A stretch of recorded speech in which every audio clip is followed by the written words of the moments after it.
The moment Lewis Hamilton crossed the finish line in 6th place at the Canadian Grand Prix, the attention wasn't just on the result itself, it was on what followed. The post-race conversation, especially Hamilton's remarks, created a storm of discussion and concern.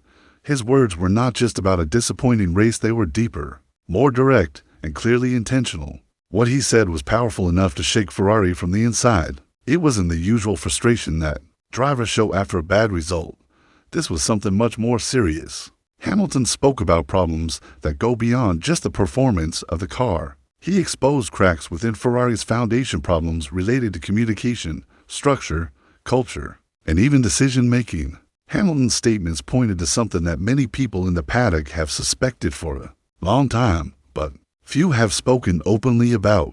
He revealed how Ferrari still struggles with problems that have haunted them for years. While other top teams like Red Bull, Mercedes, and McLaren continue to evolve and push boundaries, Ferrari seems stuck. They repeat the same mistakes over and over.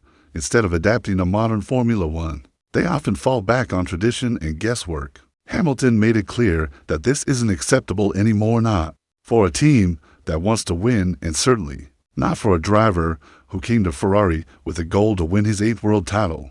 One of the most shocking parts of Hamilton's comments was how honest and direct he was. He didn't hide behind polite language or vague excuses. He spoke in a calm but clear way that showed he had thought carefully before saying anything. It felt like a message not just to the media, but to the entire Ferrari team. He talked about a lack of upgrades, poor communication, and unclear strategies. These aren't small issues. In today's Formula One, where every second counts, these kinds of problems can destroy a season. He mentioned how, during the race, he kept asking questions like, "Where's my pace gone?" but didn't receive clear answers. This shows a breakdown in the most basic level of teamwork communication between the driver and the race engineer. This isn't just a one-off problem, it's a sign of something bigger. It suggests that Ferrari's race day operations are not working the way they should. When a driver of Hamilton's level still doesn't get proper feedback during a race halfway through the season, something is very wrong. This isn't just Hamilton being frustrated after one poor weekend. It's the result of months of similar situations from the beginning of the season. Ferrari has struggled to provide him with the tools and information he needs to perform at his best. Time and time again, Hamilton has ended races feeling like the team could have done more, whether it's through better strategy, clearer radio messages, or timely car upgrades. But instead of progress, things have stayed the same, and now Hamilton is done staying silent about it. It's also important to note that Hamilton isn't the only one raising questions. After the Canadian GP, many voices in the F1 world started talking about Ferrari's situation. Journalists, ex-drivers, and even insiders started pointing out how strange it is that a team with 2 elite drivers can continue to fall apart during race weekends. The car has potential, but the way the team is operating seems to be holding it back. Whether it's strategy calls, misreading weather conditions, or ignoring live feedback from the drivers, the same issues are happening again and again. One of the strongest parts of Hamilton's post-race interview was when he questioned why Ferrari hasn't brought more upgrades to the car. He didn't yell or blame anyone directly, but his message was clear. In a season where teams are improving their cars every few races, Ferrari has fallen behind. That kind of delay can make a huge difference in performance for a team like Ferrari, which has all the resources and experience in the world. Not upgrading the car regularly is hard to understand. It shows a lack of planning and urgency. When Hamilton says something like "there's a lot going on in the background," it makes everyone stop and think. That sentence carries a lot of weight. It suggests that what we see on race day is only part of the problem. Behind closed doors, there could be deeper issues, maybe disagreements between departments, slow decision-making, or even a culture that resists change. Hamilton knows what a winning team looks like. He spent years at Mercedes, a team that paid close attention to every detail. Now, at Ferrari, he seems to be running into a wall of confusion, silence, and indecision. This is not what anyone expected. When Hamilton joined Ferrari, his move was seen as one of the most exciting stories in modern Formula One. A 7-time world champion joining the sport's most historic team. It felt like a perfect match: history, talent, passion. But after several races, that dream is starting to crack. Hamilton sounds less like a driver chasing podiums and more like someone trying to change how the team works. That's not what he came to do. He came to race, not rebuild the system from the inside. This shift in tone is worrying for Ferrari. When a driver starts talking about long-term cultural problems, instead of focusing on the next race, it means something is seriously wrong. It means the driver has lost confidence in the people around him, and once that happens, the damage is not easy to repair. Other teams, sponsors, engineers, and media figures start paying attention.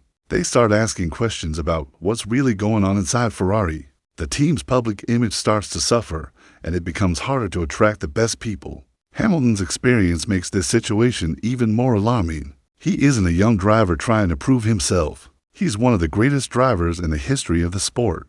If he is confused, frustrated, and publicly questioning the team's direction, it shows that the problems are deep, and if Ferrari can't fix them quickly, they risk something much more serious than a few lost races. They risk losing Hamilton's belief in the project, and that belief is everything. Without it, the entire project can fall apart. Because Hamilton is not just a driver, he's a leader, a motivator, someone who lifts the team around him.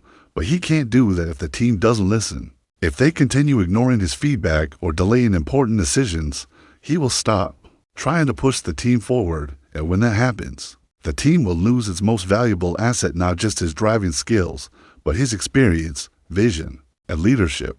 This moment could be a turning point for Ferrari. Hamilton has thrown a spotlight on their internal problems. He has brought them out into the open, where they can no longer be ignored. He didn't do this out of anger or ego. He did it because he wants to win, and he knows that winning isn't possible unless the team changes. He wants Ferrari to be better, not just for him, but for everyone in the garage, in the factory, and in the stands. But that change needs to start now. If Ferrari continues with the same methods, they risk becoming a team that's known more for missed opportunities than for success. They have the history, the fans, the money, and the drivers. But none of that matters if the systems behind the scenes are broken. Hamilton's message was simple: evolve or fall. Modern Formula One doesn't wait for anyone. If you're not improving, you're falling behind. And Ferrari, right now, is falling behind. There's still time to turn things around, but it requires action, not just words. The team needs to listen to its drivers, trust their feedback, and make decisions faster. They need to invest in the right areas, bring upgrades, and improve their race day communication. And above all, they need to support Hamilton, not just with a better car, but with a structure that allows him to compete at his best. If they do that, they still have a chance to build something special. But if they don't, if they ignore the warning signs and continue down the same path, then this partnership will end in disappointment.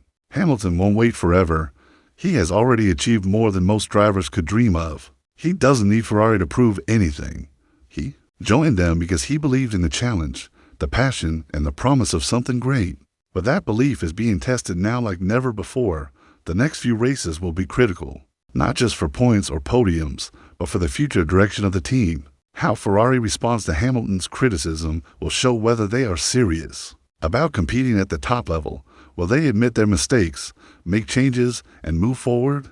Or will they retreat behind pride and tradition, hoping that things will fix themselves? The choice is theirs, but the pressure is real. Because this isn't just about one driver or one season. It's about Ferrari's identity. It's about whether they can become a modern team in a modern sport. Hamilton has made his position clear. He's ready to fight, but he needs the team to fight with him. He's willing to lead, but only if the team is willing to follow a new direction. This isn't the first time Ferrari has faced a crisis, but it might be the most important one in recent years. They have one of the best drivers in history in their car, but that won't mean anything if they can't give him the support he needs. If they can't change now, they might lose more than just races. They might lose the future they've been trying so hard to build. Hamilton has sent a message. It's strong, it's honest, and it's impossible to ignore. Now it's Ferrari's turn to respond. The clock is ticking, the season is moving forward, and the whole world is watching.